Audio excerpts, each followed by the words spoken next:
And now we're going to start. So thank you for coming to tonight's information session about the MCAD Jerome Foundation Fellowships for Early Career Artists. My name is Carrie Morgan, and I'm the gallery director here at MCAD, and I also have the privilege of being the program administrator for this particular fellowship program. And this information session is intended to give potential applicants an overview of what the fellowship is about, and then also kind of the nuts and bolts about applying for the fellowship. And also, this evening we're going to be joined by one of our current Jerome Fellows, Sarah Kuza. So after I give a bit of an introduction, she'll come up and talk a little bit about her approach to applying for the fellowship, and we have some examples of her actual application, so she can refer to those. And then she's also open to having you ask her questions. And just a heads up that we are actually videotaping this particular info session, so those people who are unable to attend one of our 3 sessions will have access to this information. And so in light of that, any question that you have, feel free to raise your hand, and I'd be happy to answer it on the spot. I might say, hold your question for a minute because I'm just getting to that, but I might just immediately respond to it because I want to make sure that the questions you have might be the very same questions that other people might have, and they're not here to ask them. So your questions are important, so you're welcome to ask them really at any time. So don't hesitate to raise your hand, and I'm interested in what's not clear or what needs a better explanation, or if you just have a particular question. As I say at the very end, I'm also happy to field questions. So anyways, I hope this is helpful. And one thing that you might notice, if you've applied for this fellowship before, we have actually changed the title somewhat to reflect a change in emphasis that the Jerome Foundation has adopted.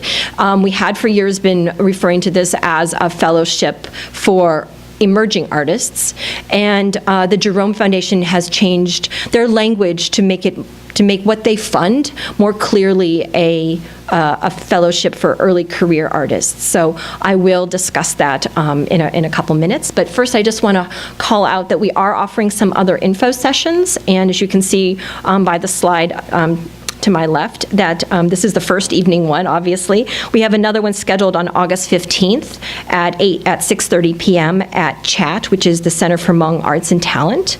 We also have one scheduled for Tuesday, August 21st at 6:30 at Springboard for the Arts in St. Paul. And we'll also probably be adding 1 or 2 others. And so if one at Juxtaposition Arts, we hope, and perhaps another venue. So we will advertise those on our Jerome webpage, which you can find at mcad.edu/Jerome, and we'll also be putting it on our Facebook page. So if you follow us on Facebook, MCAD Gallery, we'll also make sure those other info sessions are highlighted. I'd also let you know that Melanie Pinkow, the fellowship coordinator, and I are also both available to give one-on-one feedback to you. This could be in person. You could come to MCAD, and we usually have half-hour to 45-minute sessions, or you can do it over the phone. So if you don't live in the Twin Cities or just can't make it here, that's perfectly fine, and we can have a conversation over the phone. We usually ask that you send us materials ahead of time, which would be, and we'll go into those in just a minute about what we ask for as far as the application. But anyways, please know that we are a resource, and we are happy to work with you, to make this application process as user-friendly as possible, and then just to give you general feedback that might be applicable to other things that you might be applying for as well. So without further ado, the Jerome Foundation. So we are really lucky to have the Jerome Foundation here in Minnesota. It was founded, this foundation was in the 1960s, and it's named for Jerome Hill. He was an artist, and he was also he was a painter, he was a composer, he was an experimental filmmaker, and it's because of his interest in the arts that he founded this foundation, and then it's continued to fund emerging early career artists for many, many decades. It looks like there was a question in the audience, so. Is the contact information for the in-person? Yeah, so the question was about if someone wants to have a one-on-one meeting with me or Melanie. Yeah, that information is at the end of this presentation, but you can always email us at gallery@mcad.edu, but our contact info and phone number is at the end of this PowerPoint presentation. So anyways, to go back to kind of describing the Jerome Foundation,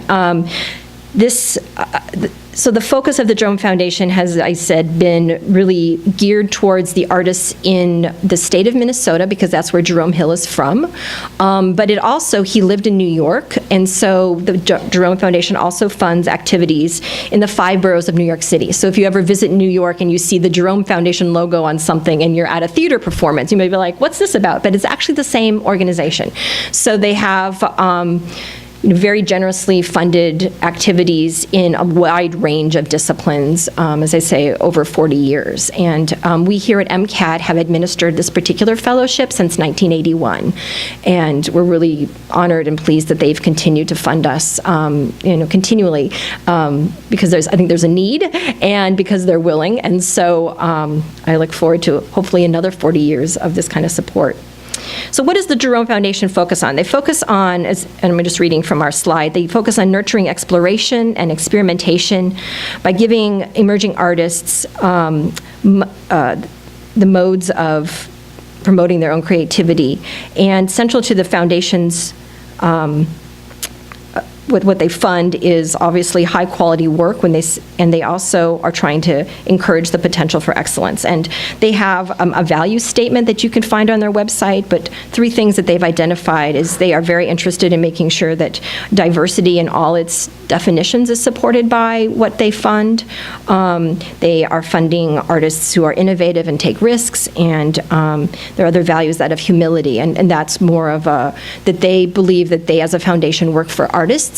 And so those of us who propose to use Jerome funds, that, the artist needs come first, and we've listened very carefully every year to what our Jerome Fellows tell us is useful about the fellowship, and then ways that we can improve it, because the idea is that artists don't serve us, but we serve artists. And so that's, again, one of the values that the Jerome Foundation has articulated. And I'd encourage you to go to the Jerome Foundation's website. They have a brand new website, they have a brand new logo, and you can learn about other things that they fund, because there are many other organizations here, even in the Twin Cities or across the state, and there are opportunities for you to have other sources of Jerome funding. As I say, we apply to them to run this fellowship program, and there's a host of other nonprofits that also seek their support. So that's just a little bit about the Jerome Foundation. So this particular fellowship, and this is our description of what this fellowship is about. The goal of this fellowship program is to significantly advance artistically and critically early career visual artists in Minnesota. And to speak now to the Jerome Foundation, they've adopted new language and guidelines surrounding the definition of an early career or emerging artist. The new emphasis is on funding artists at a relative early and still formative stage, in hopes of providing these artists with a footing within their respective fields. The focus is on career achievement and recognition. This program determines emerging or early career status based on the totality of an artistic career, not on achievement within a single discipline. And what that refers to is that we have artists who might have been a theater artist, and now they've turned to sculpture. But if you've been a successful theater artist for 30 years, what they say is that you are not necessarily going to be seen as a early career artist. Even if you're switching disciplines, it's kind of seen as how long have you been out there making a life for yourself as a professional artist. So that's what that refers to. And also, age is not a factor in determining if or when you're an emerging or early career artist. And the Jerome Foundation welcomes applications from artists representing diverse cultural perspectives. And we'll talk a little bit more about the early career artist definition too. And if you have very specific questions, that's something I'm very happy to have a one-on-one conversation with you about. You can email me or call me. You can send me your resume. We can talk about whether this program feels like a good fit for you. One of the things we will talk about as we go along is that we every year choose different jurors, and the 3 different jurors often, it's up to them ultimately to choose who they give these fellowships to, and sometimes they end up kind of deliberating what to them constitutes an early career artist, but that's after they've already reviewed all of these applications, and so in a way, they're looking at it after the fact. So that's why, ahead of time, we don't give very, very specific criteria. This is what an early career artist is, because we also want the jurors. We let these arts professionals kind of make that selection based on the pool of artists that they've looked at. So that's something to always kind of keep in mind. So what does this fellowship offer? What we have is an independent jury of 3 arts professionals who will competitively award $10,000 grants to 4 artists. And this is a bit of a change than what we've offered the last couple of years, because the Jerome Foundation has restructured their funding, and they themselves have also launched their own Jerome Fellowship for early career artists. And in order to fund that, they put some limitations on the amount of money that we can request. And so, although we had historically given out 5 awards and had been $12,000 awards, in order to meet their funding criteria as far as capping how much money they give to any given organization, we had to decrease the number of artists and the awards slightly. But by doing that, we didn't take away any of the perks of the program, because we found that the perks of the program have been so useful that we don't want to diminish the opportunity to have an exhibition and to have a catalog and to have visiting critics come and do studio visits with you. So we'll mention that one of the jurors is always from the state of Minnesota, or currently practices in the state of Minnesota, and the other 2 jurors are from out of state. And that is something to keep in mind as you are putting together your resume, because very often I see resumes that say that you have an MRAC award or the MAEP, and if you use these acronyms, these jurors from outstate have absolutely no idea what that refers to. So and also people put down that they've been a part of different arts festivals, which you should again have to explain a little bit. So if you say you've been a part of Art Attack or Flow or things like that, or the Minnesota State Fair, things like that, it's important to say if things are juried or if they're invitational. So don't assume that the people looking at your resume are going to know all the ins and outs of Minnesota funding opportunities and exhibition opportunities, because they're not. So that's just a side note. So these fellowships, the money, the $10,000, can be used to purchase materials, cover production costs for your artwork. They can supplement your living expenses or provide travel. The awards are subject to state and federal income tax, so that's something you have to keep in mind. During the 12-month fellowship year, these artists receive studio visits from professional critics. You have the opportunity to exhibit your work at MCAD Gallery. You have a catalog with a critical essay about your work, and you also participate in a public panel discussion. I do have samples of some of our previous catalogs. If you've never seen them or would like a copy, I have some that date back about 5 years. And I also will just do a plug for our current fellows, of which we have 5. Their show will open in MCAD Gallery on October 5th, and I hope you'll have a chance to come and see their show. And they'll also be giving a public talk on October 10th at 6:30 p.m. in the gallery space. So, any questions up to this point? A little bit about Jerome? Okay. So these are Jerome eligibility requirements, and these are really long, so I apologize, but what we're trying to do is both encompass the general ones that the Jerome Foundation has established, and then there are some specific ones for our fellowship. And I do want to point out that this PowerPoint presentation this evening, I will upload that to our website as well. So if you go to mcad.edu/Jerome, you can download this as a PowerPoint presentation. And then, as I mentioned, because we're viewing it, we're recording it right now, it will be uploaded as well to that main page. So I just want to let you know that don't feel like you have to take notes so much, because you'll have the chance to review it if you wish. So I know, again, this looks super daunting, but I think, some of this came out because the Jerome just changed this focus from emerging to, they're trying to use the language early career. I think you'll see over the next several years that they're going to do away with the term emerging entirely. Right now, they're kind of transitioning out of it.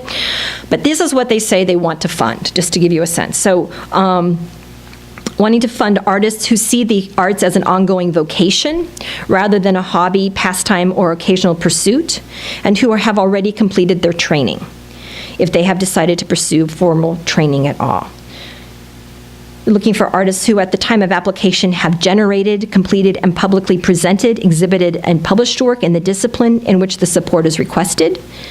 Artists whose primary goal is to generate new works as opposed to remounting or reinterpreting existing works. And that's kind of, that's again not as applicable maybe to some of our visual arts, but again, thinking that these are general requirements for all kinds of artists who might be theater artists, who might be composers. And so what they're saying is the idea is they want to support work that's new. If you want to do a reinterpretation of, Henry V, if you're a theater artist, that's probably not something the Jerome wants those funds to go towards. That's what that means. It's not as applicable all the time to visual artists necessarily. They're looking for artists who engage in exploring and challenging conventional artistic forms, artists who are at the early stages of their careers, artists who have a focused direction and goals even while developing their artistic voice, artists who have yet to be substantially celebrated within their field, the media, funding circles, or the public at large. And that's an area that, again, we give jurisdiction of the jurors to kind of decide as to what constitutes that, because in one discipline would look very different than another. And I'll be honest, very often our core set of jurors, sometimes those three, they interpret that a little bit differently. Because what does it mean to be substantially celebrated within your field? And so again, it's a little murky. Artists you have to be a legal resident of the state of Minnesota and have been a resident for at least a year prior to the submission of an application. So this is important in the sense that you might have grown up in Minnesota, but you have gone to school in Iowa for 4 years and you're coming back. You actually need to reestablish yourself and live here for a year before you apply for Jerome, because the idea is you need to actually have been living here in the state for a year before you apply. And we say that the legal resident, have been residents for a year, it can be determined by voting or payment of taxes. An applicant must also have a street mailing address within Minnesota to be eligible to apply. The artwork that you submit must fall within the current visual arts practice, which is really broad. Artists considered for this fellowship, you're welcome to work in a variety of visual art media, including both traditional and new media. But however, it's not intended for purely commercial artists, musicians, theater artists, or others whose work is generally not presented in a visual art context. You're supposed to reside in the state until the end of the 12-month fellowship period. It's fine if, maybe you get a 1-month residency somewhere, or, but the idea is that this is a fellowship year, and we want you to bond with your fellow fellows.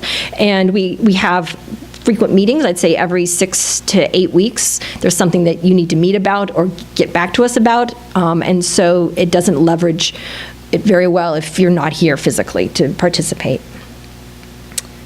So there's even more eligibility requirements. So the artists must be able to produce evidence that they're an early career artist. Your resume, these are kind of more, they're a little redundant, but I'll say it again. Your resume will demonstrate limited but promising exhibition exposure or other examples of professional experience, and no more than a few grants or fellowships in direct support of your work. So again, if you're concerned about this, again, by all means, email me or Melanie, and we can review your resume. And if we have questions, because what Melanie and I do is we review everybody's application before we turn it over to the jurors. So if we have an eligibility question, like maybe we're wondering, well, why does it say that you just got your MFA in 2018 and now you're here? We can ask you about that. We're not going to take you out of the running until we have a conversation to make sure you're meeting on what we think is have you lived here for a year or have you not? And some people, there's a low residency, you can get you could live here and still get a low residency MFA, so it means that you just went and flew to Boston 3 times a year for the last 2 years. And so there are reasons why we have a question, and you may have a perfectly valid response as to why it looks the way it does on your resume. And then if we are concerned that, wow, it looks like you have 5 Minnesota State Arts Board grants, 5, that's kind of a lot, kind of thinking again, are you beyond an early career stage if you've won this many fellowships or grants? But again, that's a case-by-case basis, and if we have real questions about that, Melanie and I would opt to not take you out of the running. We'd rather have as big a pool, as competitive a pool as possible. So, again, we would never do that without telling you or having a conversation about it. So. What else do I want to tell you?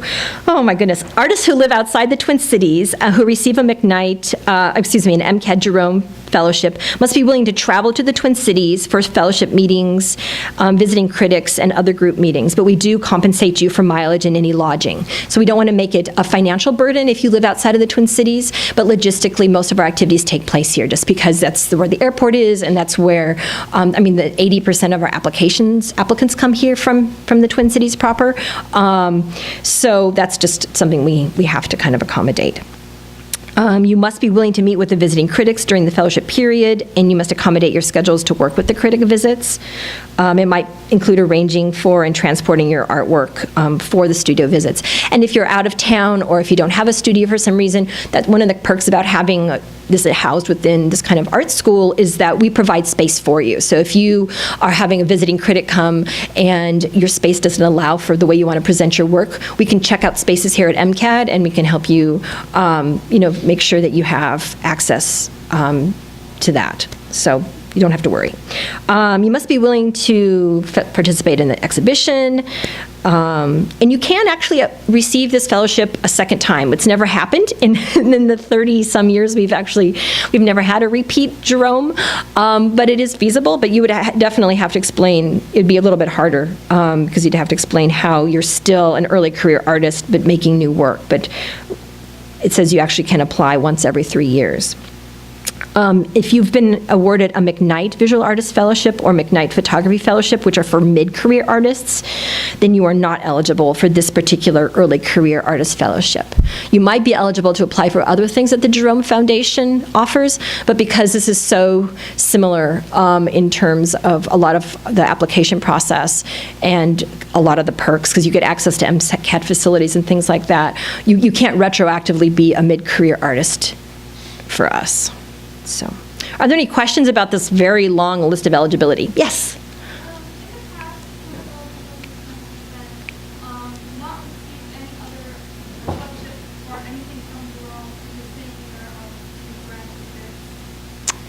No,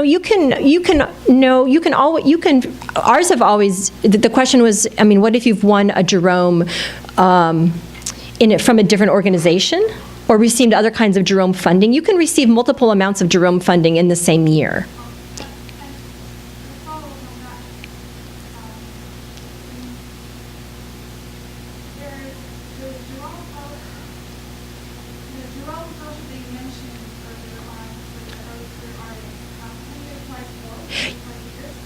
Yes, that's a good question. So as I mentioned, so the Jerome Foundation, as I say, they changed a little bit of their structure, and beginning this year, there was a deadline, I believe, was it May, to apply for, they have a specific early career fellowship, but it's a different kind of fellowship because it's competitive with artists in the 5 boroughs of New York City, and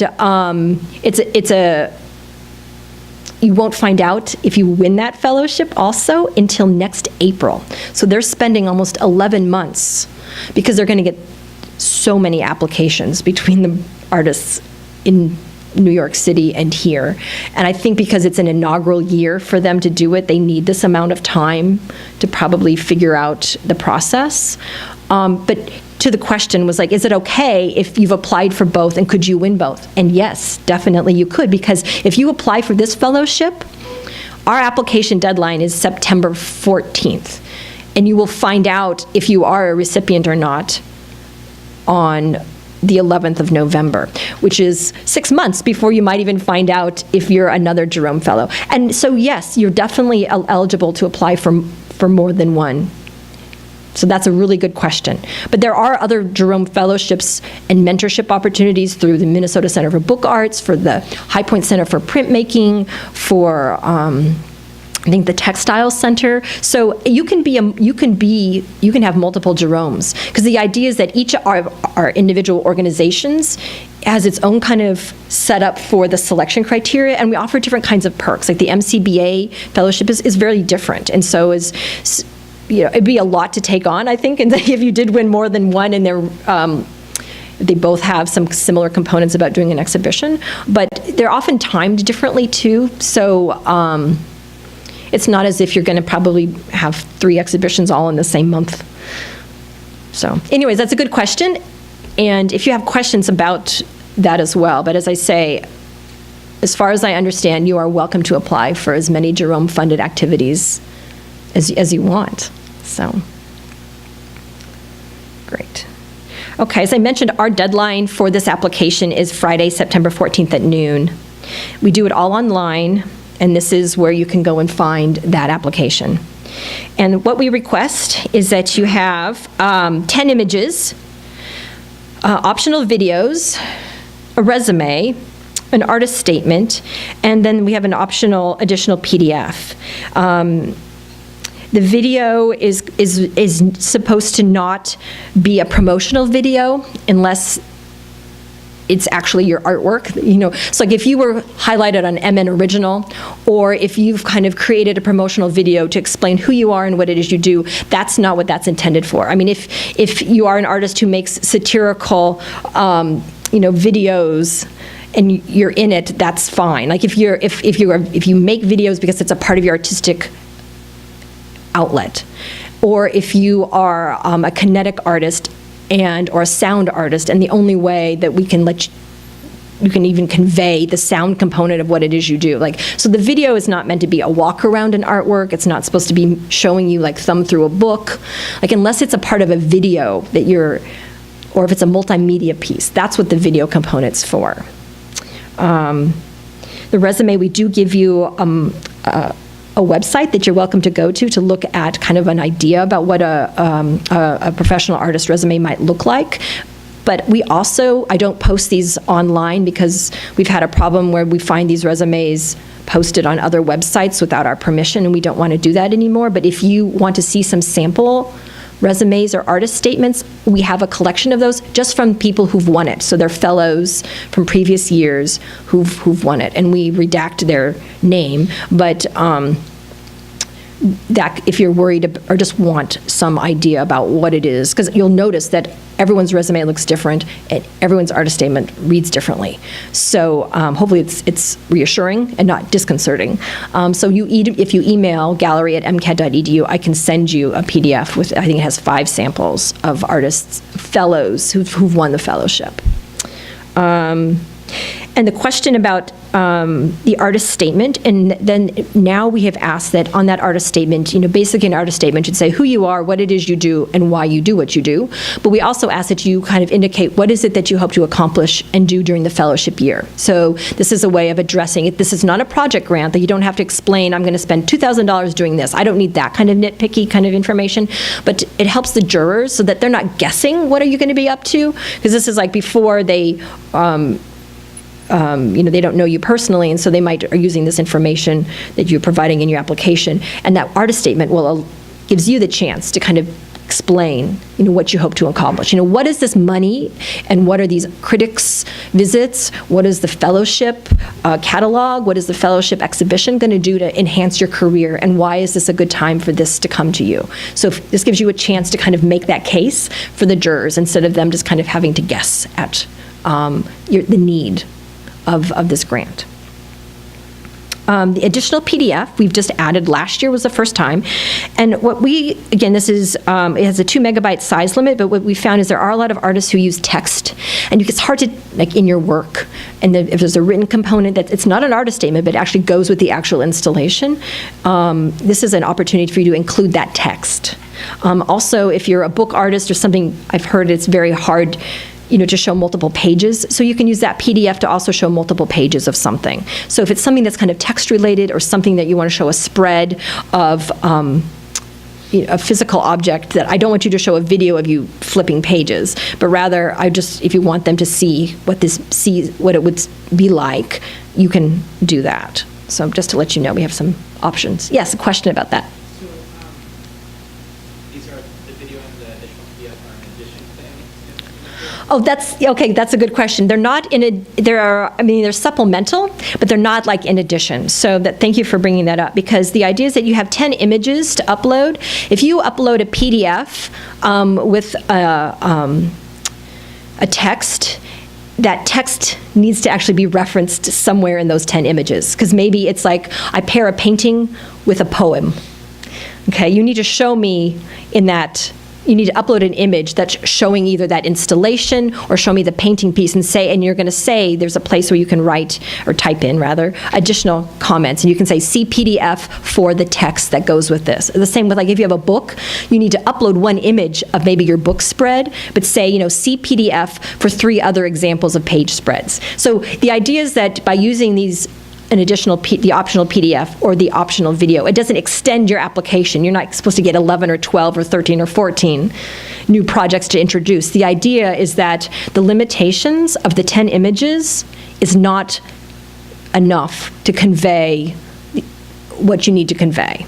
So again, with the video, you must upload a still image from that video. And this is pretty common that when Melanie and I go through each application, we often have to call people and say, you just uploaded just a video and it's not referenced in your 10 images. And if you've already hit submit and we have to turn it over to the jurors, we delete your video. If you apply early on, just another heads up that if you are really kind of with it and you don't procrastinate, if we start reviewing your applications as they are submitted. And so if you submit something within 2 weeks before the deadline, so if by September 1 you've already submitted it and we look at it and we say, oh my gosh, you've uploaded a video, but you didn't reference it in your 10 images, then we will let you know. And that gives you a window because the deadline isn't there. Does that make sense? So that's an encouragement for you to actually apply early.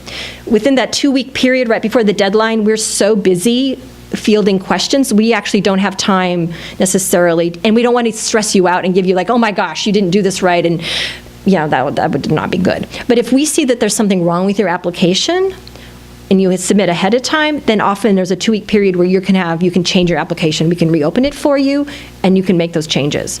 But if you're at the deadline, we're reviewing things that we will let you know, though, like if you accidentally upload 2 resumes or 2 artist statements, we will give you like 24 hours to send us the right file, and we will upload it for you. So after you hit submit, and we discover that there's something that's the basic information is not there for our jurors, then we'll let you know. And as I say, we give ourselves 4 days to review all of the applications before we turn them over to the jurors. Does that make sense? Yeah, but that was a good question about the PDFs and the videos. They actually do need to be referenced somewhere in those 10 images, or we will delete the PDF and we will delete the video if we are reviewing it after the deadline. Yeah, another question.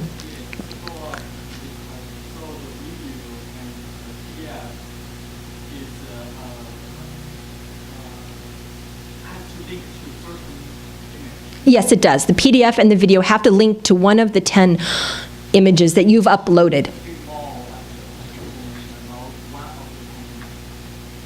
Yeah, so it could be an extension of one of the 10 images. Yeah. Yeah, another question?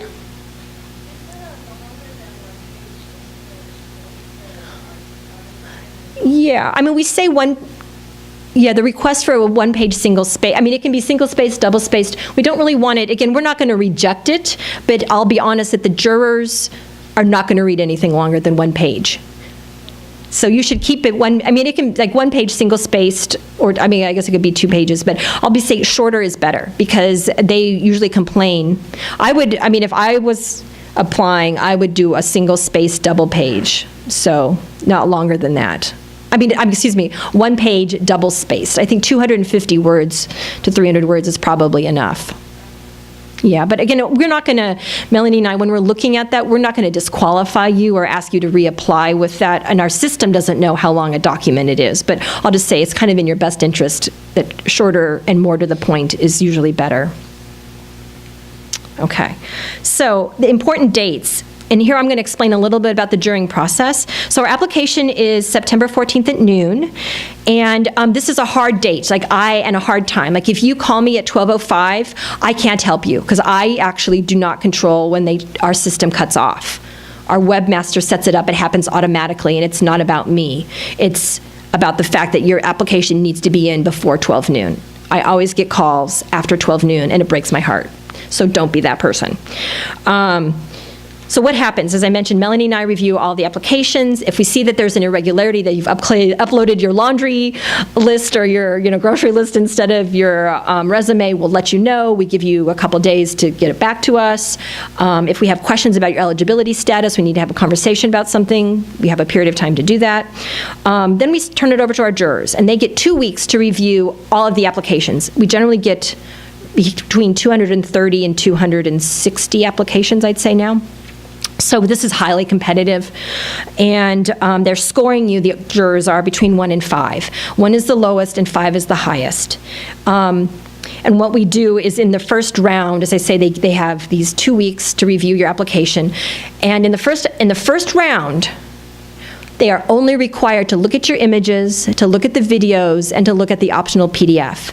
They have access to your statement and they have access to your resume, but they're not required to look at those, which is also kind of important to think about. So if you make it to the second round of jurying, which happens is that they select the top 25 to 30, and that selection is made based on if anybody gets a 5, which is the highest possible score, you automatically get into the second round, and then otherwise it's accumulation. So we tally up. So if you have 3 jurors, and if juror 1 gave you a 4, juror 2 gave you a 4, and juror 3 gave you a 2, that's a total of 10.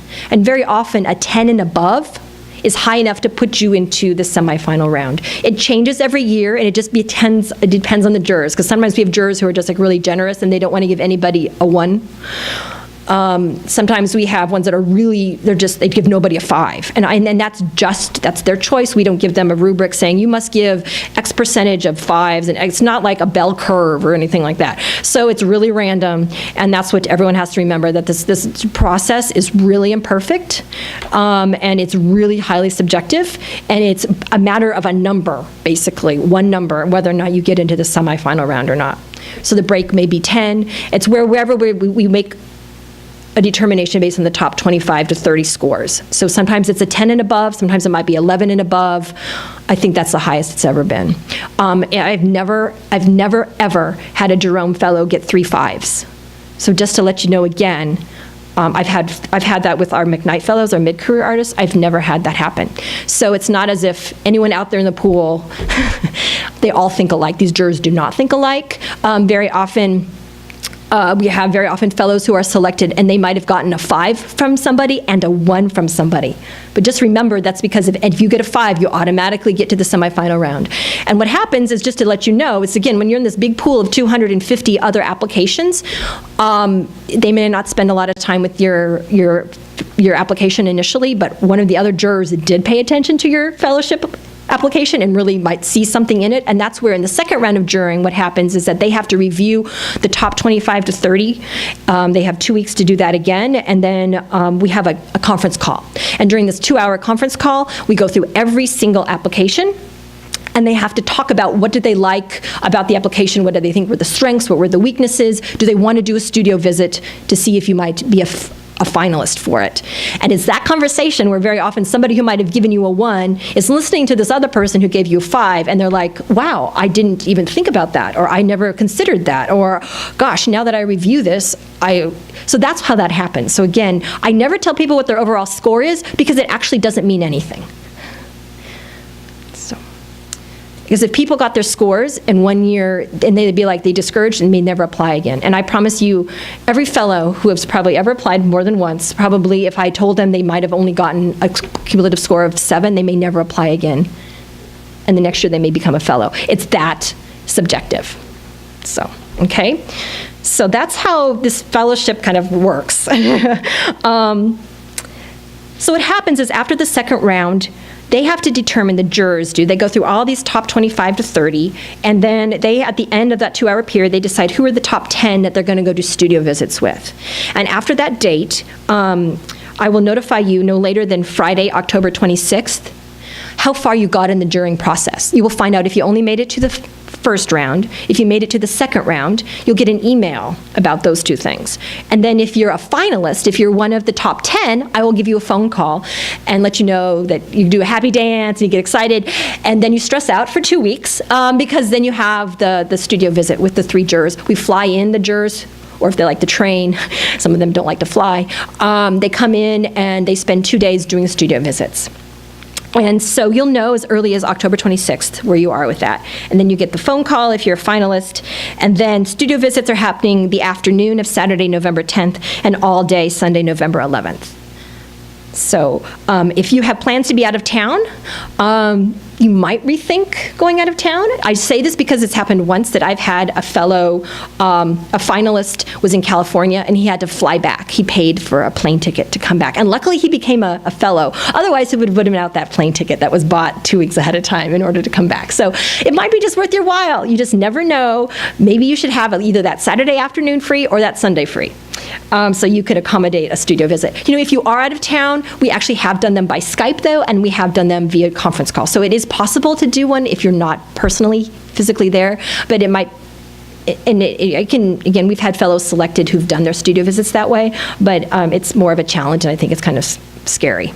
And we will announce who the winners are on November 26th. So that's our dates. Do you guys have any questions? Like I'm giving you lots of information. Yes? Can you speak to who these jurors are, what their values are, what they care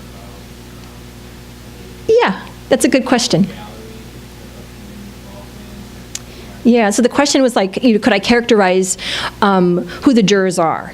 And generally, so there are 3 jurors who intersect with the arts in different ways. Like very often, I'm not going to pick 3 people who have the same kind of job, like at a big contemporary art museum, and they're all curators. Like, because then, because a lot of those positions, people move around a lot, and and they might be looking at the same work. They may be going to the same, 5 art fairs. So basically, I'm always looking for somebody who might be a curator, who might be an art historian, one who will be an arts writer, and one who might be an artist. So usually it's one of those 4 categories. I'm never going to pick 3 curators, 3 art historians, or 3 artists, or 3 arts writers. It's usually a variety, because they also ask, what's unique about that is they need to come from different geographical areas, they need to work in different sized institutions, they need to have different histories about how they got to be in the position that they are.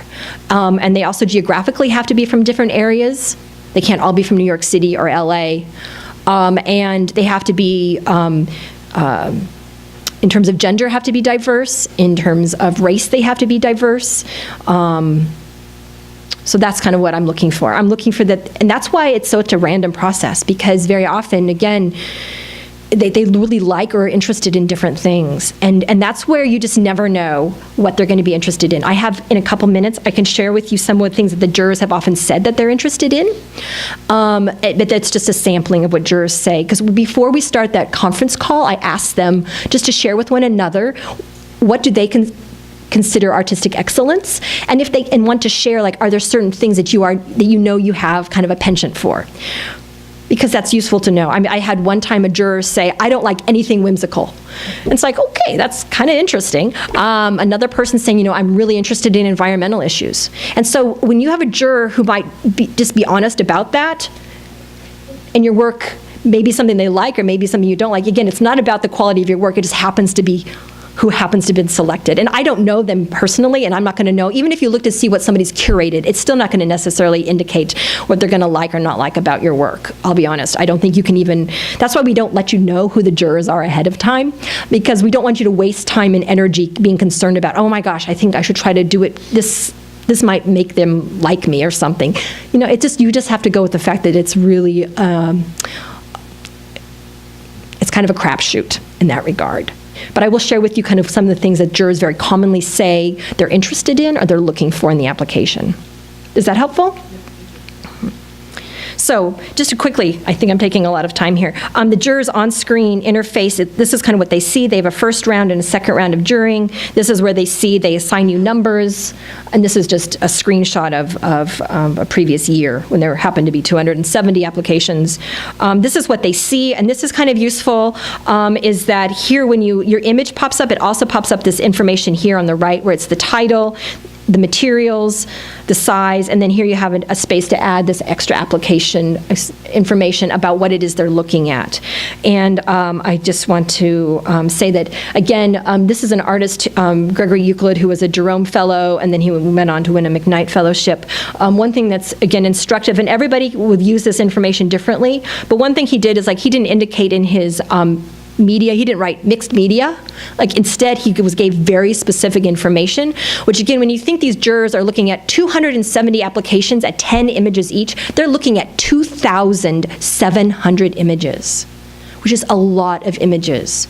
And for something to stick out, very often you need to think about, I should provide a detail, maybe I should provide an installation shot, so you're making them look harder and longer at your work. And another way is to provide kind of useful caption information here, where he's indicating, wow, I'm using, acrylic, and I'm using Eurocast, and I'm using ferns and foam and sponges. And so some of that is like, wow, you want them to get interested in your work, right? And one way of doing it is thinking about, well, these are the materials that are making my work interesting and unique. Like, who's using this kind of wacky material, or who's kind of, and what he also then did is in this caption information, he gives us an idea about how he even made the piece, which, again, knowing if they're not looking at your statement, how are they going to know something about you? And that also helps resonate with this particular image. Like, I wouldn't don't cut and paste from your artist statement and just put it in there. The idea is that you have an image. What can you tell them when this image comes up to them on their screen? Because, again, they could have a small little computer like this, or they might have a really nice, 26-inch display. You have no idea. But you want them to look harder and longer at your work. And so Gregory wrote, I painted a large traditional landscape that flows onto the floor toward a 5th floor window overlooking Central Park. I mean, he just told you a lot about where it is, what it is you're looking at. He goes on to say the work consists of several dioramas that are built from materials that were collected during walks, as well as paper casts of boulders from Central Park. So he's telling you a lot about how they were made and situating them. And again, you don't necessarily have to go into this kind of detail, but for something like this, if I just looked at that image, I'd be like, what am I looking at? I'd be like, is that like an Alfred Bierstadt painting that he found in a thrift shop? I mean, you need to have some context for what it is that you're looking at. And some artists, you might need that more than others. I've had other fellows who get selected and they have no caption information. And so it doesn't mean you have to use it in order to have a good application.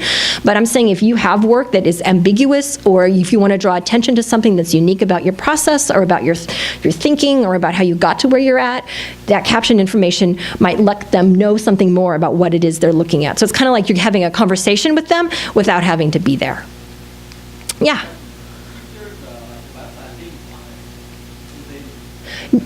Yeah, no, we ask you not to add website links because we want them to stay focused. So we're not asking you, again, that's even on your artist statement and your resume. We ask you not to put on your name, and don't put on your contact info, and don't put on your website. Because the idea is that we want, one, to make this a level playing field, and not that they're extrapolating, looking to see, well, who is the nicest website. We want them to focus on what it is they're looking, and they have a lot to do already. So we just want them to focus on the materials that we're providing them with, and we're trying to create a level playing field in that regard.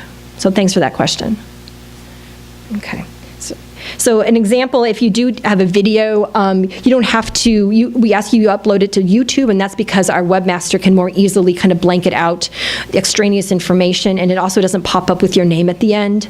And but you can see you don't have to create an alias or anything like that. We're able to just take your URL, and you have the same opportunity when you upload your URL that you give the same kind of caption information with the title, the date, the duration. We ask it be short, no more than 3 minutes.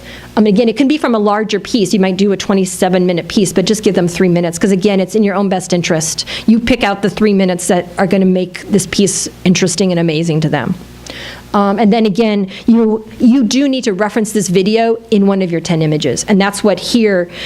This was Nate Young's work. It says, note the audio clip from closing number 3 is a sample for the audio installed on the church pew with headphones in image number 1. So what's you should always make that explicit. Like in the caption information, if the video refers to an image, tell them what image that is. And in the image caption, tell them what video they're going to find this in. Okay, don't make this hard for them. They have way too much to do.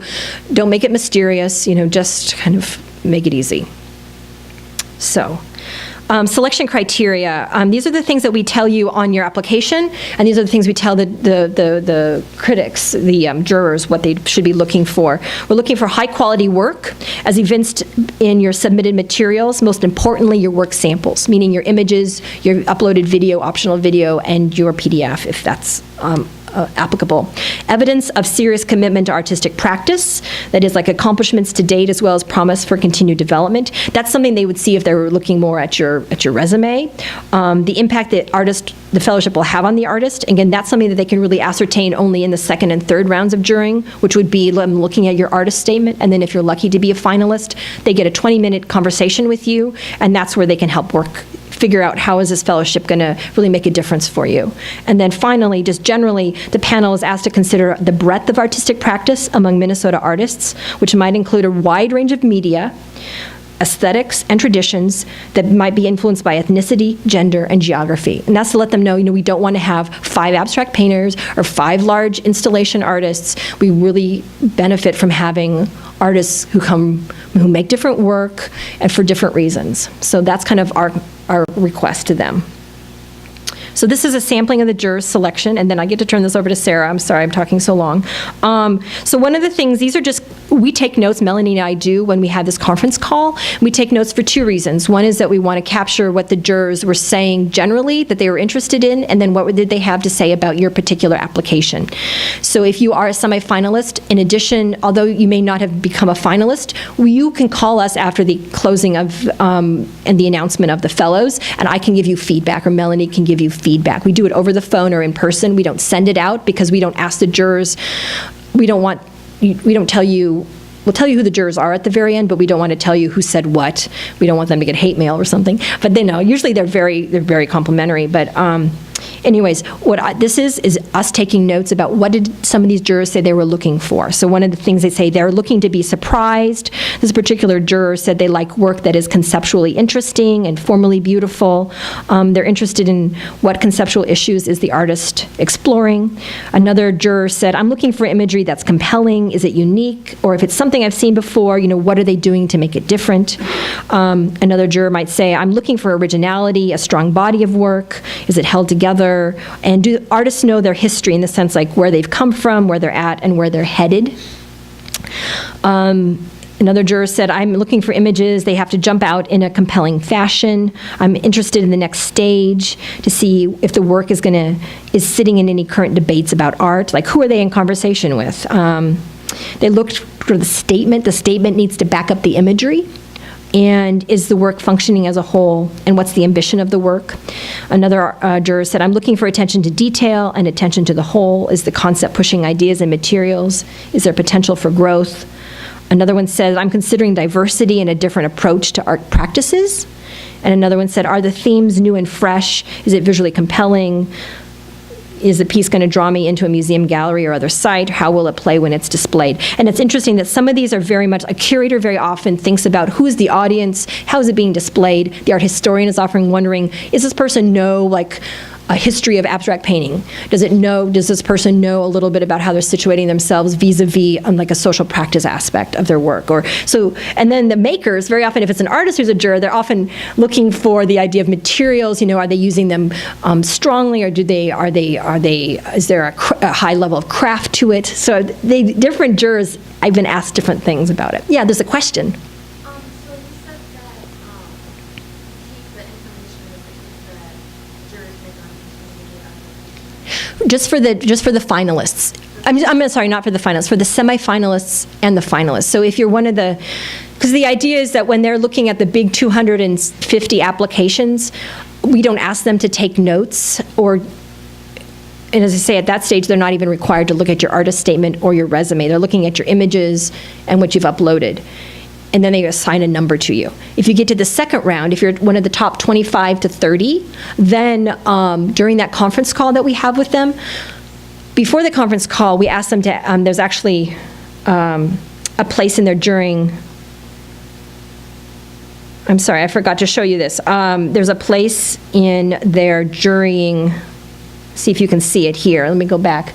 Down here is a place where they can add comments. And what I do is I ask the jurors before our conference call that they have to give me notes about what they thought were the strengths or weaknesses of the work. Or basically, it's crib notes so that they usually read off of their notes when they have the conference call. So it's a way for them to prep for the conference call. So then at the very end, we export their notes, and then Melanie and I also take notes while they're talking about the work. So that's how we're getting material to give back to you, feedback, because we just say, well, one of the jurors said, that they liked image number 5, or number 2 thought that your statement didn't reinforce the imagery that they were seeing, or sometimes they give you suggestions, like they'll say, wow, I don't think this artist is familiar with this work, or they really need to flesh out this idea and they should look at this artist. So it really varies the kind of feedback they give. It depends on the juror. It kind of depends on how much they liked your work, because sometimes they have a lot of comments and sometimes not as much.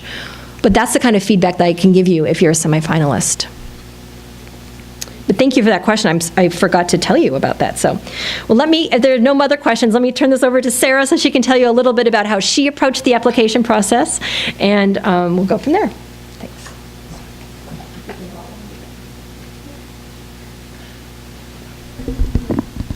Hi, everybody. I'm Sarah Kusa, and I am one of this year's fellows. I'm just going to take you on a quick tour of the images that I submitted for my 10 images. And I won't really spend a lot of time talking about those, but then I'll save a little time for questions and just share some of the things that helped me the most in the process. This was my first image. So I did use the comment areas. This was not my first time applying. I should say that up front. And I did apply a few times before being successful this year. And I tried it a few different ways. Some years I didn't use the comment sections.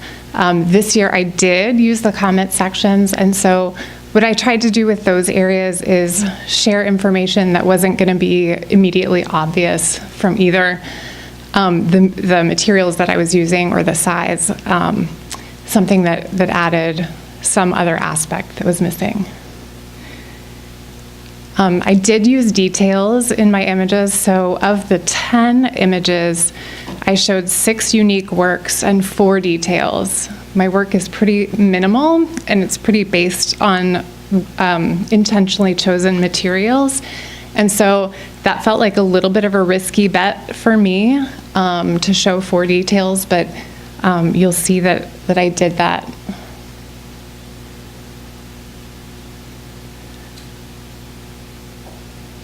Here's another case where I used the prior slide was the main view, and then this was another detail image of something that you just wouldn't have been able to see otherwise.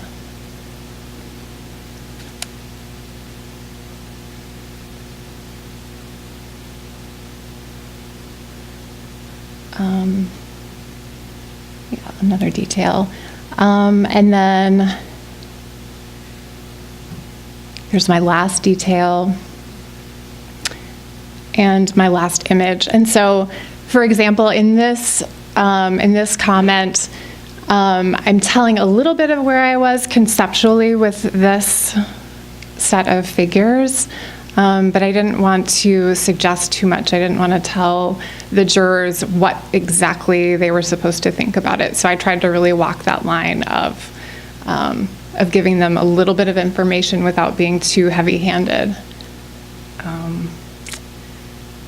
And yeah, I'll just go back to that for a second as my little spot for talking about some of the things that I thought about when applying were choosing my images really carefully. So over the course of applying a few times for this fellowship, my image sets definitely got tighter, they got more cohesive, and I think for this last round I even maybe printed out some thumbnails and cut them apart and sort of shuffled them in a really analog kind of way, just to get away from my computer for a little bit and feel like I was getting the order the way I wanted it to tell a story, and that so if they got to the end and looped back to the beginning, that there was some cohesion there as well. So I definitely spent quite a bit of time doing that.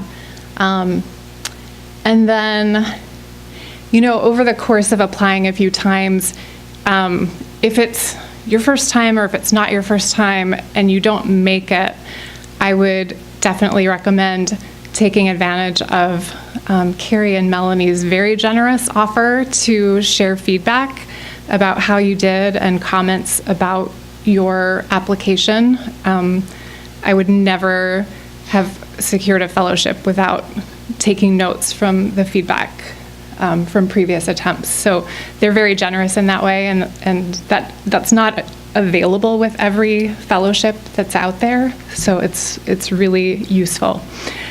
And then, I would encourage persistence with this one. So this year, I am a fellow, but the previous year I made it to the finalist stage, so the studio visit stage, and then didn't make the fellowship. And so I had really felt like, well, maybe that's sort of as close as I'm ever going to get to this particular fellowship, and sort of was patting myself on the back for getting that far. And I made myself get back on the horse. So it is... in this case, I decided to roll the dice on almost the same exact set of images. I swapped out one of my detail images, but I wanted to see, was that kind of a fluke that those 10 images the year before had gotten me so far, or was there something there that I needed to pay more attention to? So that was kind of my shrewd decision this year, but I think to Carrie's point about the jurors bringing just really different perspectives in terms of what they're looking for, that definitely played in my favor this year, whereas the year prior, it didn't quite cut it. So don't be discouraged if you don't get through. I would say get all the information you can from the process and keep it in your arsenal for your next attempt. And that's basically what I have to share. Before I duck out, are there any questions that I can speak to? A couple, okay, yes. About how long did you say you put into initially putting together your application? Wow. That's a good question. I don't think I have a great answer for you on that. I do know, it was several weeks sort of working for like a half a day at a time. This one, I'm one of those people who I need like the benefit of a little time away from what I'm working on to be able to tell if it's making sense. So I purposely started a little earlier, sort of the more determined I got to make this happen, or to give myself the best chance. I started earlier. I think my couple of initial attempts were more of maybe not as much time I put into it. Sorry, that's not a great answer for you. Yep, back in the middle. Hi. Hi. Good. I'm just wondering about how the fellowship is going and what you're seeing. I don't know if it's okay for you to ask that now. I'm just wondering what you're getting out of the fellowship that maybe we can't tell from this side, but we're getting close. Yeah, so we know each other, and I can share more about that in person at some point. I'm happy to do that. But I would say it's a year of kind of balancing deep experimentation in studio with also having more eyes on your work, or sort of taking certain things that are half-baked down in the studio and putting things up that are more resolved because somebody's coming in to see them. And so, there's a little bit more of a sense of, okay, I can think strategically about what feedback I want on what pieces and things like that, and really trying to maximize those perspectives that I have access to this year. But yeah, I'm happy to share more. Yes.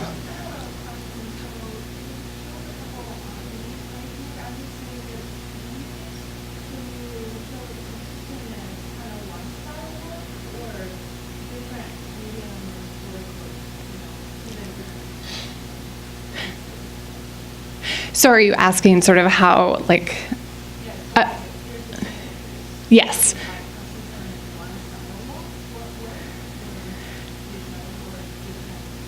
Sure. So the question's about, for the people who are listening online, is about sort of showing one style of work versus multiple styles. So in my case, I'll just flip back through. I work in a couple different veins, and I definitely showed more than one style of work. So because I work in 2 or 3 different rabbit holes is kind of how I think of it, I chose to unify my images sort of by a color palette that I felt like removed one potential source of confusion for jurors. So, this piece and this piece aren't, I mean, I know how they're thematically related, but visually, if you just saw them, you might not think that they are from the same artist necessarily. So I tried to be really fairly tight with some of the ideas that I was exploring with the images I chose, as well as just kind of making a decision about color palette, keeping it fairly neutral to keep the set more cohesive. But that's just how my practice works. I mean, for some people, I think it's easier to choose a cohesive set, maybe. But I hope that answers your question. Sure.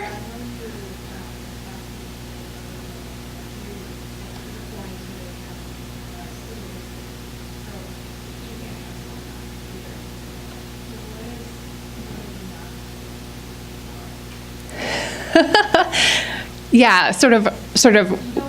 No, you're asking what from the studio visit phase did I learn that sort of either, that didn't get me through. Yeah, I think that one thing I learned about that was that I needed more practice with studio visits, and that to a certain degree nerves were in play.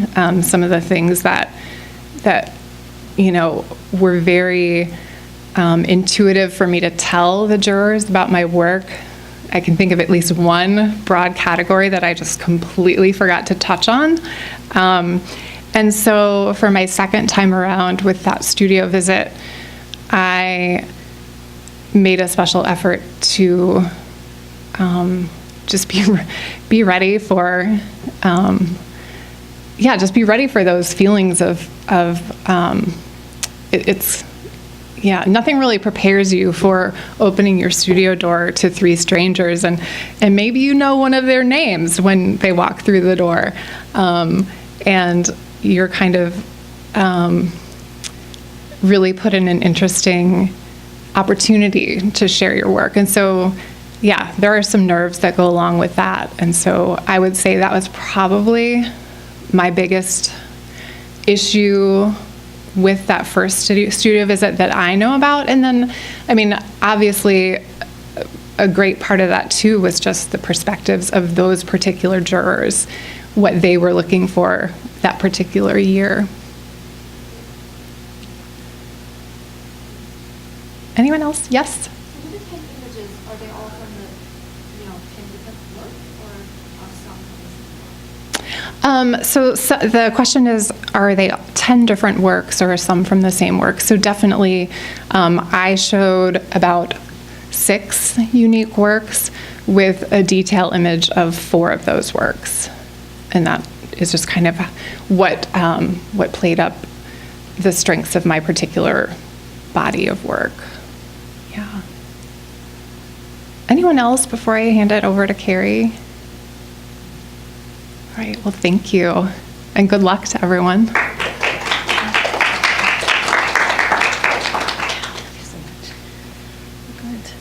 Well, I'm going to continue on with a a little bit more information, but if you need to leave at any time, I should have mentioned that too, that you can leave whenever you need to. So anyway, so it was very helpful, I think, to have Sarah's perspective, and she even touched a little bit on, what it is like to have a studio visit, which is, it's pretty intimidating, I know, and it's nerve-wracking. And Sarah was unique, I think, in that, I think she was a semifinalist one year, and then was a finalist. I don't think she did it back-to-back, and so, and again, it's like you have to be persistent. I met with her, I think, every time before she applied. So she would come and set up a one-on-one meeting with me. So not that I do that with all the fellows who get selected.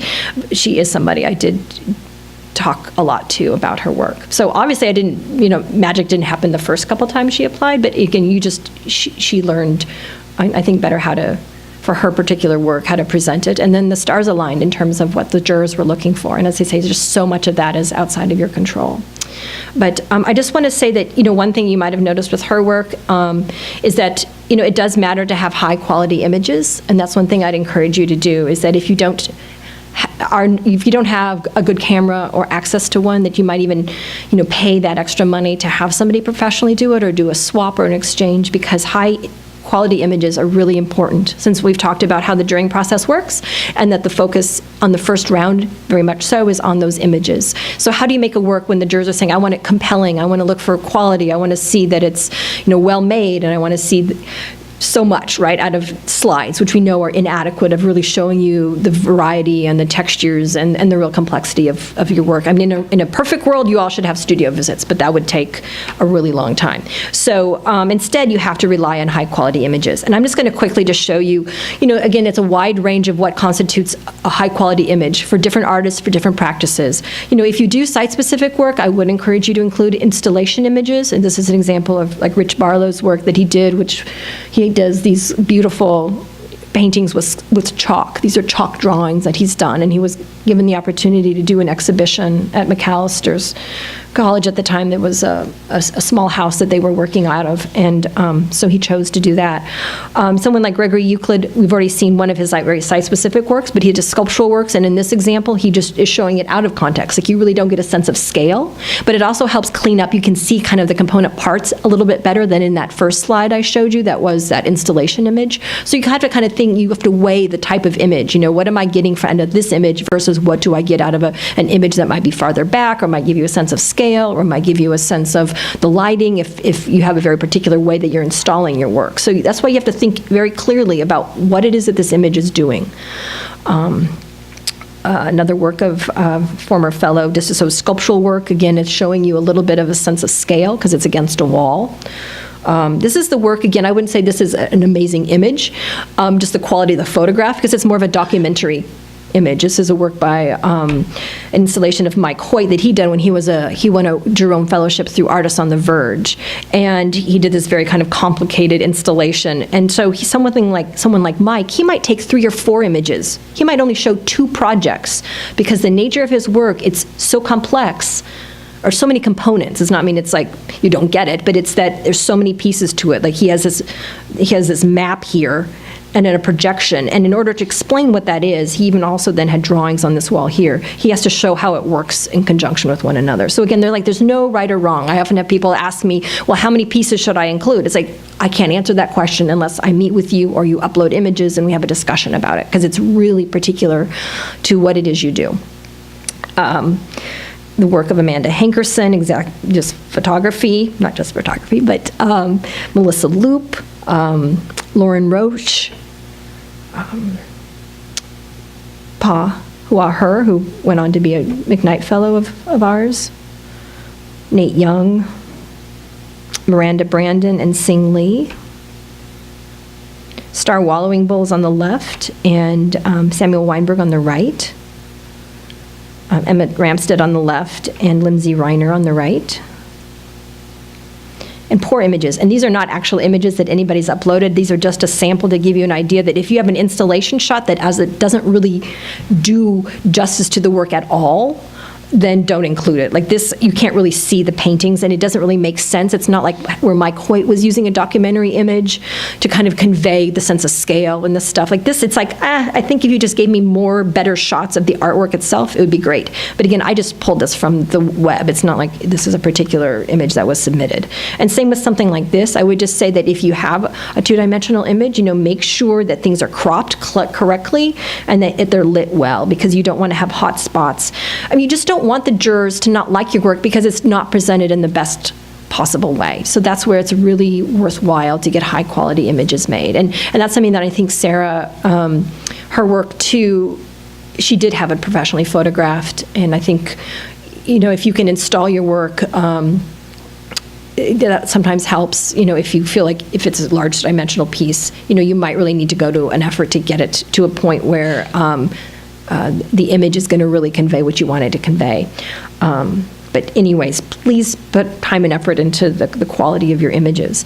I will mention too that, again, if you do apply early and hit submit early, and you give Melanie or myself time to review your images, if we have any questions about your images, like it has happened that sometimes we look at images and some of them are blurry, and if you've done this, a couple weeks ahead of time, again, I would never do this at the last minute because I don't want to stress you out, but we've told artists, like, what, image number 7 is really blurry. Do you have a higher quality image to install? And again, we're not going to critique you necessarily, but if we're concerned about something and you did it ahead of time, that's one of the perks that you get of submitting ahead of time. So, you have any questions a little bit about the process or kind of things that, yeah? I'm sorry, I came in late. Did you talk at the beginning about how to choose your images, just out of all talk about that? No, I didn't really talk about like how to choose your images. I mean, I think it's important, but I really don't have, I can't make a blanket statement about how to choose your images because I think everybody's work is different. I mean, in terms of, I can give a blanket statement in saying that since this is an early career artist fellowship, I wouldn't go back to more than like 5 years probably, because otherwise it's going to look like you're a mid-career artist. I think they're going to be, these jurors are very often interested in what have you done most recently, so I would kind of not go back too far in time, unless you're an artist that maybe you were a professional artist and then had to take 10 years off and did something and then came back. So I mean, there may be a reason to do that, but then you actually need to probably provide an explanation for that, maybe in your artist statement or in your caption information. But as I say, I think just generally you want the work to be high quality images. You want to pick work that, again, maybe your best work doesn't photograph well, then don't add it. I just think sometimes you have to let that go, because the idea is that the goal is to have a studio visit, in my mind, is it'd be great to have them there. And at that time, you could share with them some other work that maybe doesn't photograph well, you don't have time to get a photograph. That's another chance for you to explain in more detail your work, something in progress. Again, I think people sometimes put in progress work, but I'd say generally the applications that make it to the finalist round are not ones that are showing in-process work.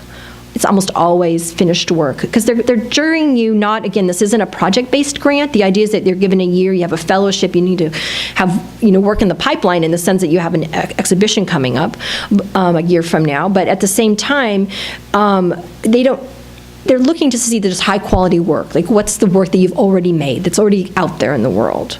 So that's what you need to focus on. And I think what Sarah was saying about the idea is you want to look cohesive. Again, you might be an artist who has many facets to your practice, and what you're doing in your application is giving one possible narrative about yourself. It doesn't have to be everything, because you can't do that in 10 images. You can't do that in one statement. You can't do that at all. It's not going to work. So the idea is, how do you use the limitations of this application site? 10 images, you have some optional things here and there. It's a version of who you are, but you want to make it as visually compelling as possible. I mean, how do you make your work stand out from everybody else's? And so again, I think I would share your 10 images. Maybe you have, I did this with Sarah. I know that she came to me and she had kind of like in Bridge or she had several different iterations. She's like, I could do like this 10, or I could do this 10 or that 10. And we talked about the strengths or weaknesses of each selection. And that's something you could do not just with me, but you should do with as many eyes as possible, because I think getting feedback from like random people is actually helpful, because there's 3 random people who are going to be looking at your work. And sometimes when people use me, I might know you, or I might have seen the work before, and I may know more about you than what those jurors are. So sometimes it's good to go with people who, you know, you trust them, but may know not so much about you too, because I don't know if you have critique circles or if there's somebody else.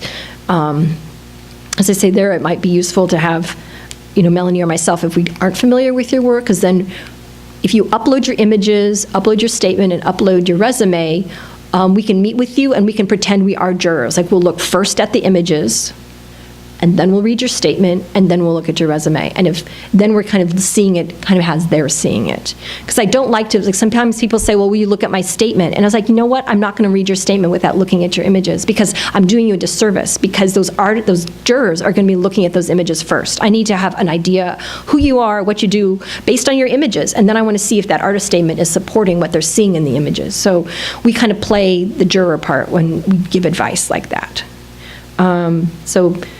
Are there any other? So again, I can't really say what to do, but I could say that, again, I think you want a cohesive, you want it to look like it's kind of done by the same artist. But again, I think you want to show that your work is ambitious if possible. So like, don't show 10 images that are all the same. Like, you want to show maybe how, like you saw Sarah's work, that, I mean, she's not like showing you one form. She's showing that she has ideas, she has materials, but she's exploring different scales, she's exploring different materials. So I think if you're able to convey some of that, that's important too. Sorry, so the best way to get feedback from you ahead of time, if you're nice and early, is it to actually do the application Yeah. and contact you? Well, you can do it, I mean, it kind of depends. The closer you get to the deadline of September 14th, we will ask that we don't want to be giving you feedback at the last 2 weeks and you haven't. At that point, we usually ask you to upload everything first, so that we have a backdoor view. And so it's easy for us to review it that way ahead of time. You know, if you want to meet with us earlier in August, then maybe you come to us. But again, we still ask that you kind of prepare your materials, usually, that we want to see a sample artist statement, a sample resume, and some of your images. But if you have a specific question, you know, you're welcome to contact us too. Or if you're having problems with the kind of just the nuts and bolts of how to apply or how to format images, you know, at any time, feel free to contact us. Does that help? Yeah. That's a good question. About, you know, if you're a recent grad, can you include work from when you're a student? You know, yes, you can. But I say that with a little hesitation, in the sense that sometimes the jurors see that as a negative. Like, they're saying, oh, wow, this is a brand new work. They haven't been on their own, making their own work. Maybe they've just been under the tutelage of their mentor. So sometimes it could be seen as a hindrance if it's like all work from one show and it was just last spring. But sometimes it doesn't. So I know that we have had some fellows selected who are straight out. So it's not a given, but that's something to keep in mind. Again, if you want the experience of applying, I would, again, if you're eligible, you know, apply.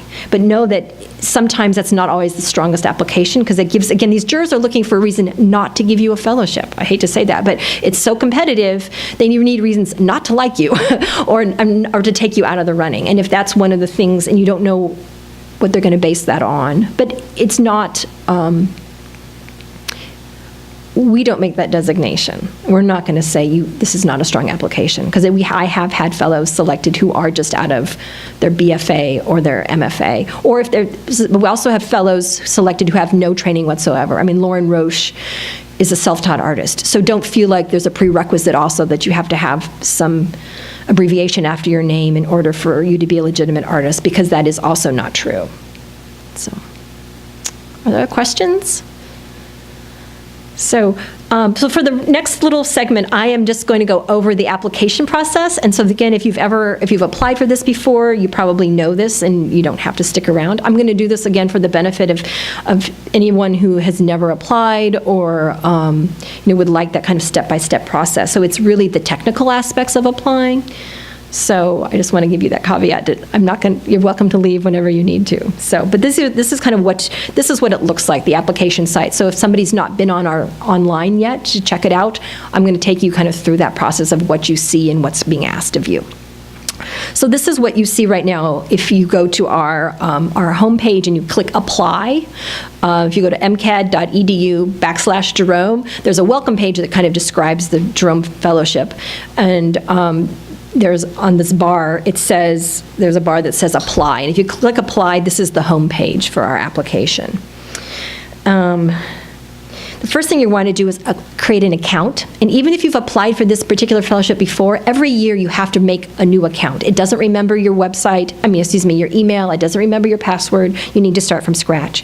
So you need to create an account where you just put your name, last name, email, password, and then you hit submit. And then,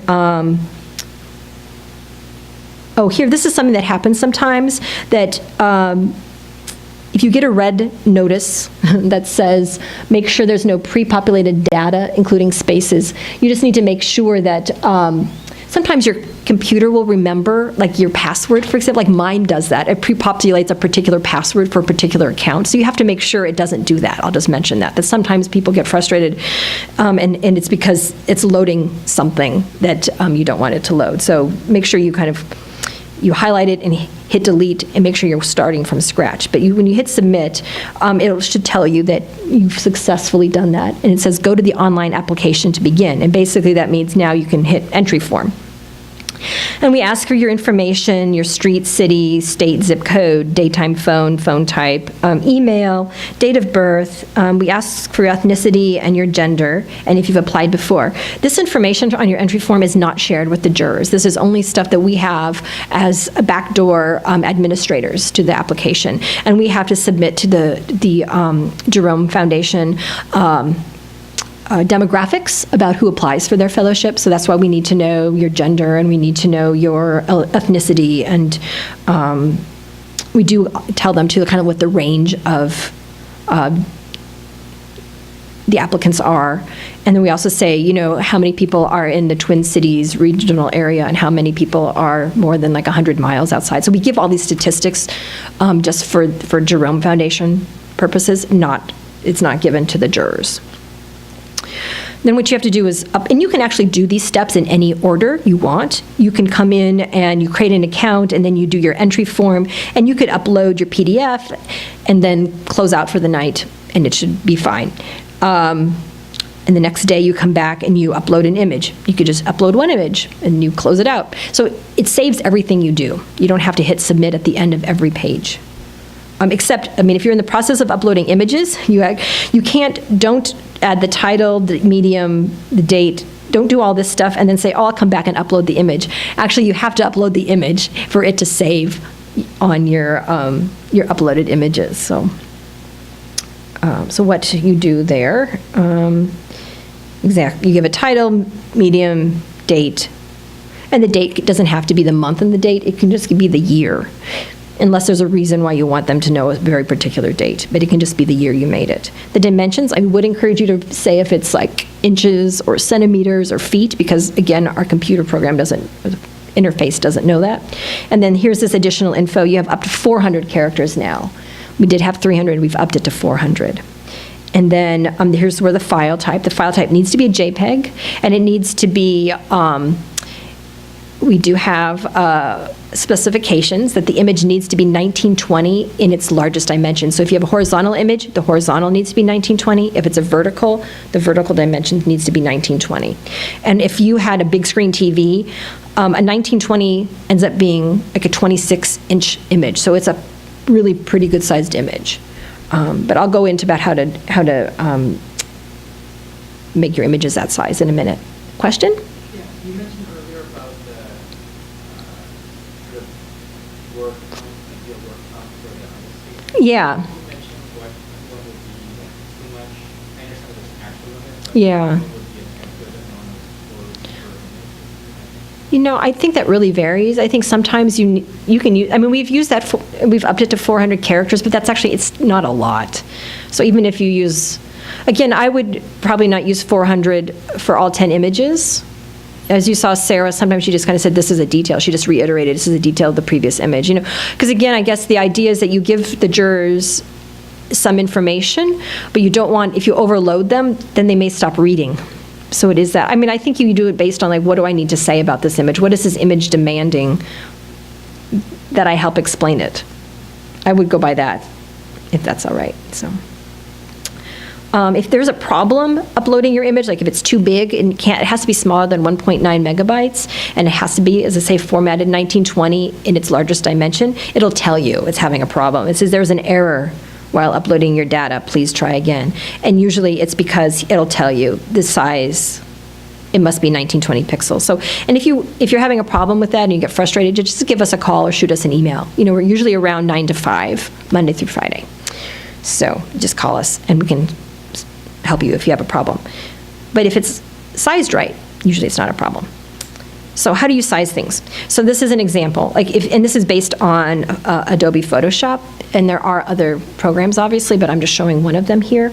Because what you need to do is for image size, if you've taken a big, I'd say you start with the highest quality image possible, because it's always easy to take a high res image and make it small. You can't take a small and make it that bigger. So anyways, it's fine to start with a large image, but you need to go into your Photoshop or whatever program you might have for resizing images, and you click on image size, and you're noticing here, this is like a 16 by 10 at 240 resolution, and you only need a 72 resolution. It just needs to be screen quality. You're not printing this out. We're not going to be doing that. So one thing you need to do is change the resolution to 72.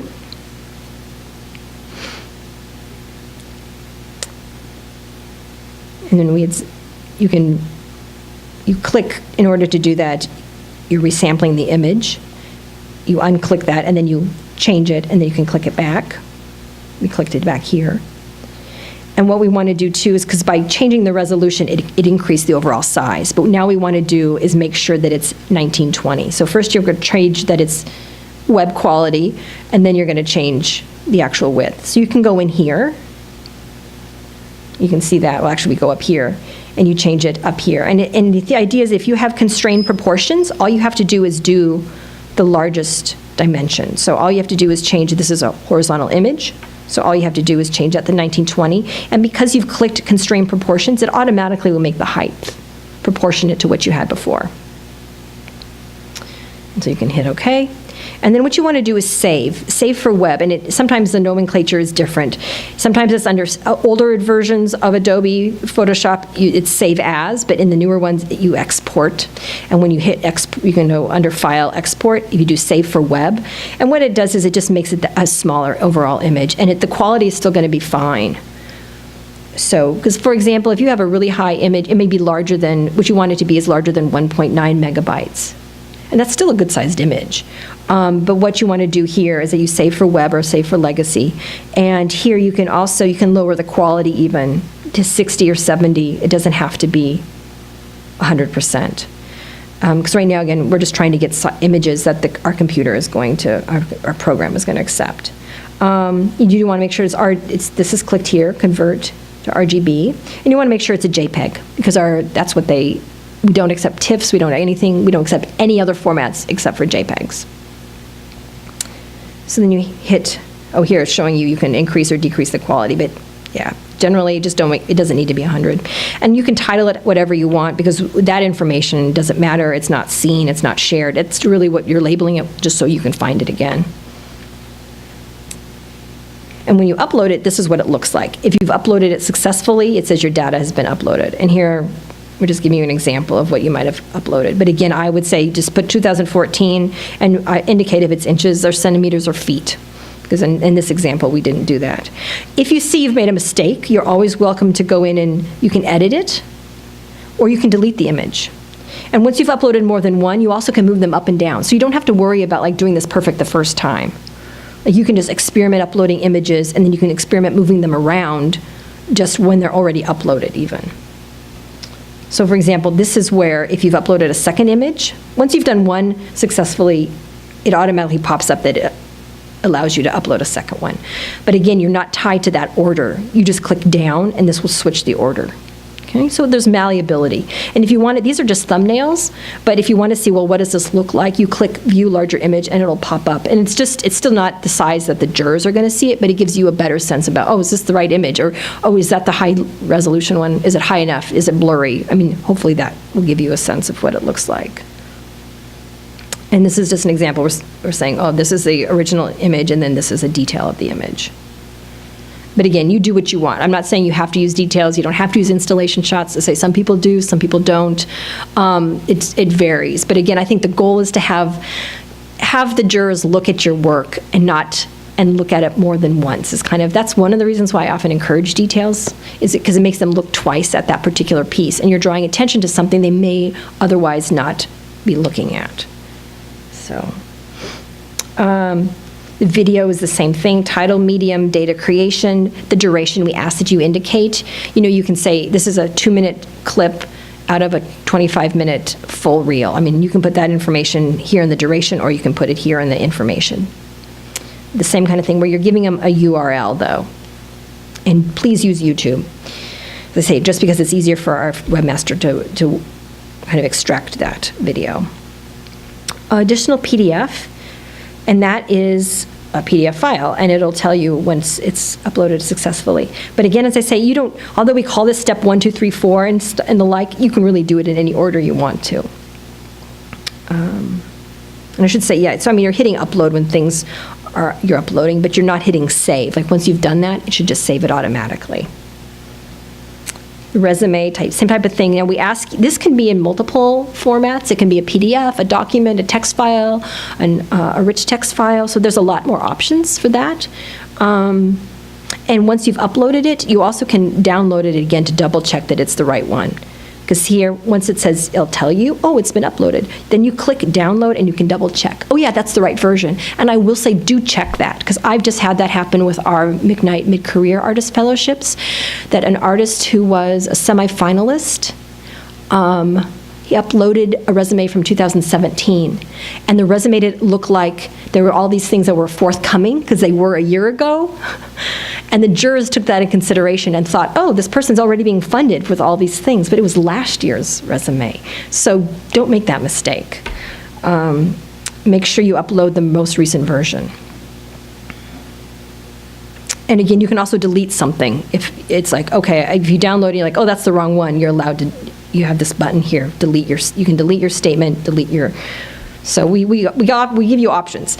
And again, if something happens and you hit click and you submit early, and then something else happens, if you need us to reopen your application, we can. But say it's a lot harder for us to do those kinds of things at the last minute. I can't do it on the day of because we're going to be super busy. So that's again, but if you do make a mistake, we're not like, oh, just tough for you. Like if you notice something's wrong, call us, tell us, and we can either reopen your application if it's far enough in advance, or if it's a last minute thing, again, we try to make this and give you all the opportunity to apply. So although I say, once you hit submit, that's it. Usually if you call and there's a reason, I can make a change, so long as it's before the deadline. And this again, oh my gosh, here's our crazy eligibility list again. But we do this to make you realize that we do take this on faith right now, that you are being honest, that you have been a resident of Minnesota, that you fit these criteria, the best of your knowledge. Because it's only happened once, I think, since 1981, that one of the fellows ended up not being a resident, and so we had to revoke the fellowship. So that's only happened once, but it better not to have ever had that happen.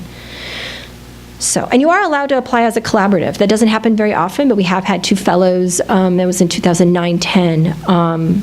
They're a 2-person. All the work that you submit has to be by both whoever you're collaborating with. It can't be like, oh, I'm going to do images 1 through 5 are a collaboration, and these other 3 are just by one of the artists or something. It's like all the work. You have to really be a collaboration. You make your work in tandem together.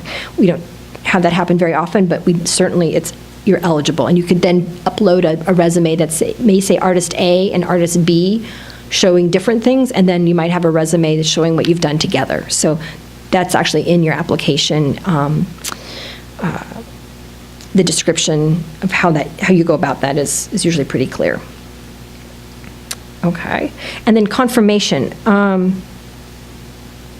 this is where we want you to say, I affirm that I meet all the eligibility requirements. And if you hit accept, that's fine.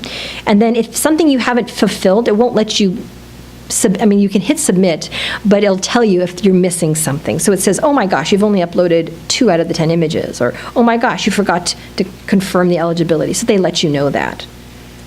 And you can go back and complete it and then hit submit when you need to. And the other thing is we've also added this, because very often people would say, oh my gosh, I hit submit, but I forgot what I uploaded. I mean, it's best if you're organized and you kind of remember, okay, 2018, these are my 10 images, this is my statement. You might have a folder where you're like, things that you've applied for, but not everybody remembers to do that. So if you hit submit or before you hit submit, you can download your submitted files. And so you click on this and it will send them to you. So you'll get your images, you'll get your statement, you'll get your resume, okay? Or if you upload a PDF. So that's useful. So just to know that, because otherwise we can't really go back and do that for you except by taking screenshots of your work. So anyways, you might think about doing that before you hit submit. As again, I mean, it's a warning. It says you will not be able to log into your account to make any further changes. And that's true, because once you hit submit, you can't have access to it anymore. But if you realize there's something wrong and you need us, you call us, you email us, and, we can work with you if there's something egregious that's happened. Like you're like, oh my gosh, I just realized something, or something's totally changed. Okay? And then it tells you, once you have hit submit, that it's been completed. Okay. And these numbers don't mean anything. Your confirmation number, that actually doesn't mean anything. In particular, it doesn't mean that there's 5,702 applicants. It doesn't. So again, those are just in numbers, just kind of saying they're just randomly assigned. So anyway, so yeah, I know I've taken up a lot of your time. It's already after 8. You guys have other questions for me? No? Well, if you're interested and want to look at any of our catalogs from our previous years, feel free. If you have other questions, as I say, Melanie and I are here all the time, and we check email all the time, and please don't hesitate to contact us if you have questions, concerns. And thanks for your interest.